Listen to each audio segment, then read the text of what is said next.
Was there a particular moment where it really sunk in that your sister was not coming back home? When I was out searching in the woods. A beloved friend and daughter goes missing. There were a lot of concerned people asking the same question: where's Shannon? Leaving behind a trail of confusing clues. Her phone basically went totally dead later that evening with no activity at all. A massive search effort. You couldn't see her face, but you could tell it was her by the way she was dressed. What exactly could investigators see? He said, it's not her. We have another victim.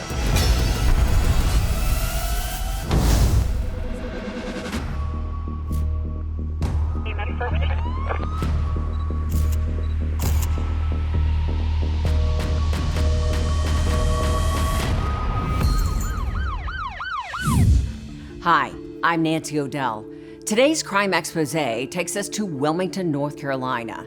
Located along the banks of the Cape Fear River, it was in this bustling port city that a beloved local woman mysteriously vanished.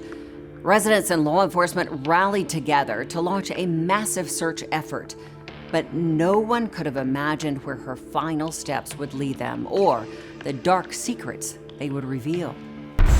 It was a bright Monday morning in April when Wilmington police received a call from a concerned mother. Her 54-year-old daughter, Shannon Rippy Van Newkirk, had missed her birthday celebration, and there was no sign of her at home. Her mom had delivered balloons to her house when she didn't answer the phone and show up for their brunch, and left those presents and balloons at her apartment. When repeated phone calls went unanswered and the gifts remained untouched the following day, Shannon's mother and friends panicked.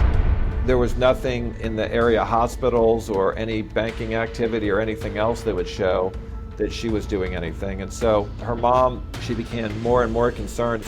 Police searched Shannon's apartment and didn't find anything unusual or out of order. It didn't appear that she had packed up any of her belongings. There was food in the refrigerator. It was just as if she had stepped out for a moment. Shannon's wallet and cell phone were not located, but her transportation around town had been left behind. They saw that her scooter was there, and there didn't appear to be anything missing from her apartment. The tight-knit community of downtown Wilmington jumped into action. Shannon's brother, Sean, turned to his sister's large network of friends for help. I got on the computer and got in touch with a few of her friends, and then they got in touch with a lot of her friends, and we started just searching. But with each passing day, his hope of finding Shannon waned.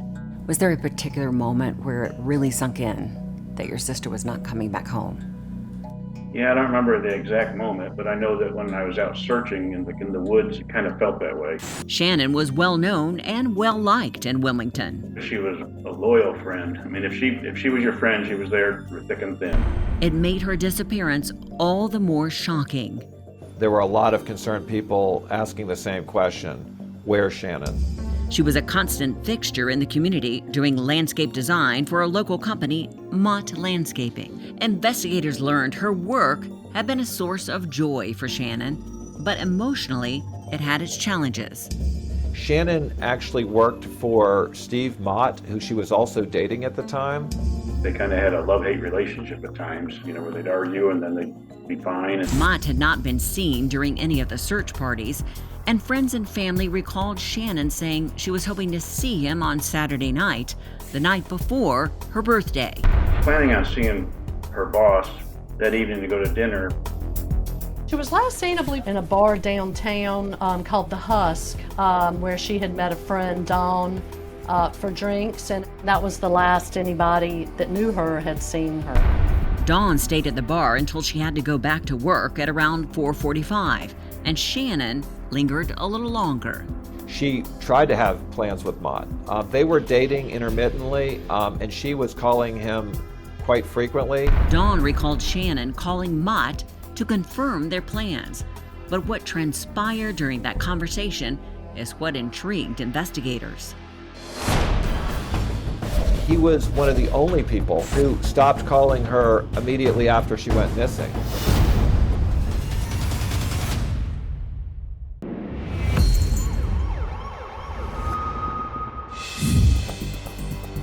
As the days passed with no sign of Shannon Rippy Van Newkirk, the missing persons case took on a new urgency. All the evidence indicated the 54-year-old had left her home with the intention of coming back. And when investigators discovered she had made plans to meet with her boss and boyfriend, Steve Mott, detectives wondered if he might have the answers they were looking for. According to Shannon's friend Dawn, the phone call with Mott had been a huge source of disappointment for her. The friend testified that Stephen Mott was on the phone with her saying he couldn't get together, that he had to work on a boat that night. But then they saw him literally driving by the Husk restaurant while they were in it. Investigators spoke to patrons of the Husk bar to try and trace Shannon's movement later that night. This bar has a video camera that shows when people are entering and exiting the front door. They were elated to see video of Shannon entering the bar at 3:30 in the afternoon, wearing a white blouse and blue jeans. But the video only captured Shannon coming in. Because she exited out the side door where there's no camera, we don't know exactly when she left. And because her friend Dawn had left the bar before Shannon, no one knew where Shannon had gone. Investigators believed Steve Mott might know. Mott's phone records showed he had spoken to Shannon that night, but there was nothing to indicate the two had seen each other later that evening. It appeared Shannon had made other plans with a man named James Bradley. But once they got the phone records, the investigators, they could then start talking to these people. So they go to talk to James Bradley because his name appeared on the record. 51-year-old James Bradley was Shannon's co-worker at Mott Landscaping, and police had noticed an unusual high call volume between the two colleagues. We knew that he had called her phone, or that she had called him, 17 times in the 3 days leading up to this incident, including about a dozen times on the actual hours leading up to it. And he was one of the only people who stopped calling her immediately after she went missing. Shannon's cell phone records showed she had been on the move that night. At around 6 p.m., it had started hitting towers moving south and away from downtown Wilmington at a fast pace, as if she were in a car. And then after 7 p.m., Shannon's phone stopped sending a signal. It was the only time that we found no cell phone activity for her in the 2 months leading up to this incident that we had records for, indicating that most likely that cell phone was either disabled or thrown into a lake or a river. Police spoke to James Bradley, and he acknowledged speaking to Shannon on Saturday.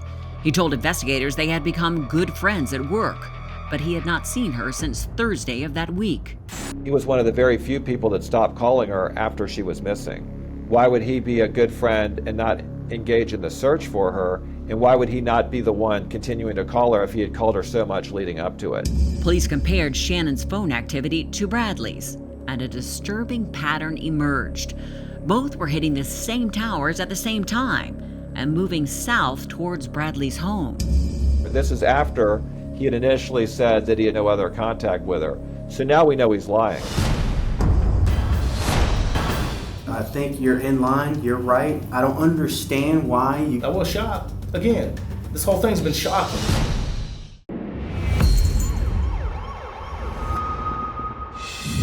"51-year-old James Bradley had found himself in the crosshairs of Shannon's missing persons case due to his unusual phone activity. After denying he had seen her on the night she disappeared, Bradley's cell records seemed to indicate otherwise. Both their cell phones shut off for like 13 hours, and his cell phone came back on, and hers never did. Police questioned Bradley again. Help us with this. Is there any reason why Shannon would be on the south side of town? I don't know who she knows, man. She knows a lot of people. Despite his denials, investigators looked closely at the GPS coordinates of the cell towers Bradley's phone was pinging that day. We were able to determine her cell phone movements, and it left downtown. It stopped at a convenience store, and when we pulled the video from that, Bradley's on it purchasing some items in that convenience store. Bradley is seen standing in line to buy beer and cigarettes at 6:08 p.m. He is then caught on camera going back to his truck, and the video showed Bradley was not alone. Police noticed there was a female passenger who appeared to be Shannon waiting in the passenger's seat. You couldn't see her face, but you could tell it was her by the way she was dressed. She was dressed the same as when she was in the Husk. Bradley's truck was captured one last time heading home before both his cell phone and Shannon's stopped sending a signal. The video evidence was powerful enough for investigators to confront him again about his alibi. And this time, he changed his story. He indicated that he had picked her up and that they got in a fight as they drove around Greenfield Lake when Steve Mott had called, and he said, "You can do better than him." Bradley now claimed that Shannon jumped out of his car near Wilmington's Greenfield Lake Park. Bradley offered to show investigators where in Greenfield Lake he had taken Shannon. He actually took us to the location where she ran. There were video cameras at a nearby medical facility that should have caught her on tape if that had occurred. And when we looked through all that video, guess who wasn't on it? Shannon. So at that point, what was the next step for investigators? Stephen Mott also had a huge plot of land next to an 87,000 square acre game preserve, so a big place that you can scream and no one can hear you, where we knew that Bradley had access to, and in fact, Stephen Mott had paid him to clear some part of that land. Investigators fanned out over the property. They went up there and started kind of poking around in the fields and came across an area, and the ground was kind of wet and like moist. And as he stepped on it, he could immediately notice an odor of what he believed to be a decomposing body. We, of course, excavated that crime scene and discovered that there was a double-wrapped trash bag that contained the decomposing body of a nude and lifeless woman. Police could not believe what they had just discovered. A body they felt certain was Shannon's, buried in property where James Bradley worked. There's only two people on the planet who had access to that land, Stephen Mott and James Bradley. James Bradley was the only one with a combination to the lock. He was arrested and charged with first-degree murder. But Bradley was not ready to confess. Instead, he portrayed himself as a victim. You guys destroyed my whole life. I did? Whoa. How did I do that? You guys did. You basically dismantled everything. It took me over a year to put together. We charged you with murder today, James. Yeah, I understand that. Detectives carefully examined Bradley's history and discovered he had a violent criminal past. They were stunned to learn that he had been convicted of murder before. He spent 25 years in prison for murdering his 8-year-old stepdaughter, strangling her with a sock because she wouldn't turn the TV down.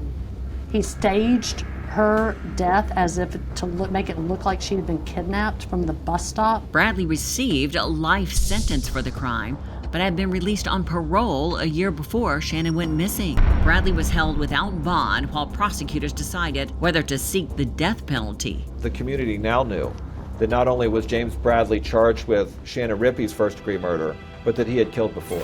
News of Bradley's arrest was bittersweet for Shannon's loved ones. Everybody was so happy at least we found her, even though the outcome wasn't what we wanted. As Shannon's family began making funeral arrangements, prosecutors received a disturbing call that changed the course of the investigation. So I was sitting at this very desk when the chief of police called me and said, "Ben, are you sitting down?" And I said, "Yes." And he said, "It's not her. It's not Shannon. We have another victim." The female appeared much younger than Shannon. They were able to identify this young woman as Alicia Tucker, who was a 24-year-old woman from Brunswick County who had been reported missing maybe 10 months prior to her body being found on Steve Mott's property. I can't even imagine. What was your reaction learning that police had discovered yet another murder victim?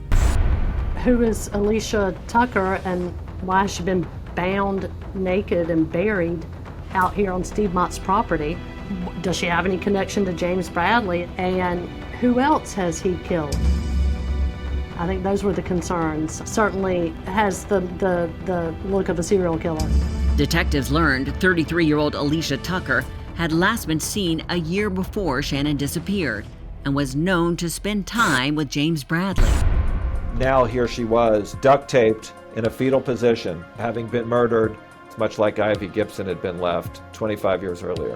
The news of Shannon's mistaken identity seemed like an especially cruel twist of fate for Sean. I had to call my mother and my aunt, and they were on their way to the funeral home to make arrangements, tell them, okay, stop what you're doing, this isn't Shannon, it's somebody else. So then we're back out hunting again and looking for Shannon, you know. It was a tough time. Bradley's defense attorneys filed a motion to dismiss the charges and have him immediately released. But the district attorney's office did not hesitate making their next move. Prosecutors were able to keep Bradley in prison after a probable cause hearing. And while investigators continued to investigate Bradley, more evidence was brought to their attention. We get a phone call from James Bradley's former landlord. She found something that she thought might interest investigators. In his apartment, she found a roll of duct tape located under a washing machine. And that duct tape proved to be very consequential in this case, because what it did is it married up to the duct tape that was wrapped around Alicia Tucker. But Bradley did have his day in court for Shannon's murder. We knew that he killed Ivy. He had been convicted of that. We knew that he killed Alicia Tucker. We ultimately were able to not only marry up the duct tape from his apartment to her body, but we found her blood in his vehicle 3 years after the fact. So we ultimately indicted him for that case while we were still actively trying to prove beyond a reasonable doubt that he killed Shannon Rippy, for which we never had a body. In the end, the jury found Bradley guilty of second-degree murder. And did he ever acknowledge any involvement in her murder or show any kind of remorse for her death? He never did. He kept a good act up the whole time. And I think to this day, he feels like he pulled one over on everybody by us not being able to find her. And Shannon's family is still haunted by her murder. I imagine that actually finding Shannon is very important to you. I would love to be able to go tell my mother what happened to her or where she is, you know, just to give her a little bit of closure. When she talks about it now, I mean, she tears up still, you know. Her final thing is like, do we know where she is? The passage of time has tempered his hope of finding Shannon, but not his memories of her. Was a good person, full of life, fun to be around, and she didn't deserve it.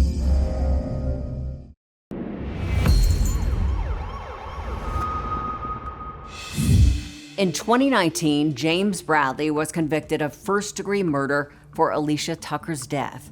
Throughout Tucker's case, prosecutors tried to convince Bradley to tell them where Van Newkirk's body was in return for a reduced sentence. But Bradley refused. He is now serving a life sentence for Tucker's case and at least 30 years for Shannon's. And now, time for today's Safety Spotlight. In the heartbreaking case of Shannon Rippy Van Newkirk, her connection with a coworker turned deadly. When hiring employees or letting anyone into your life, it's advisable to run a background check and research their criminal history. Many career criminals are extremely manipulative, even charming. But a history of violence should be taken seriously, as many violent offenders go on to commit heinous crimes. Jealousy, controlling behavior, verbal abuse, drug or alcohol abuse can be warning signs of an abusive personality. If you see or become aware of red flags like these, always err on the side of caution and trust your instincts. Keep your distance from these individuals. And for more safety tips and resources, contact the Workplace Violence Prevention Helpline at 1-877-987-3747. I'm Nancy O'Dell. For everyone here at Crime Exposé, please join us next time and stay safe.